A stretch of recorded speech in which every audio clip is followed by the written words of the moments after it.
Hello বন্ধুরা, বলো তো এগুলো কি? এগুলো হচ্ছে শাপলা। আমার মনে হয় এমন কেউ নেই যে শাপলা খায় না বা চেনে না। তো দেখো, আজকে আমি শাপলার তরকারি করব চিংড়ি মাছ দিয়ে। তো তার জন্য প্রথমে চিংড়ি মাছগুলো ভেজে নিয়েছি। আর ওই চিংড়ি মাছের কড়াইয়ে দিয়ে দেবো জল। জল দিয়ে তারপরে কাঁচা লঙ্কা চিড়ে দেবো। কাঁচা লঙ্কা দিয়ে দেওয়ার পরে একটু ঢেকে দেবো।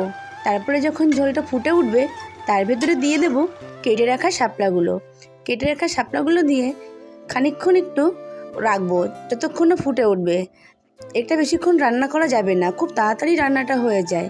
যেই ফুটে উঠবে তারপরে একটু সম্বরা দিয়ে নেব, রসুন আর রাঁধুনি সম্বরা দিয়ে তারপরে আবার খানিকক্ষণ ফুটতে দেব। ব্যাস, তারপরে আমার রেডি শাপলা তরকারি। তো বন্ধুরা, এইভাবে তোমরা বাড়িতে একবার শাপলার তরকারি খেয়ে দেখো, দারুণ লাগবে খেতে। আমার তো খেতে ভীষণই ভালো লাগে।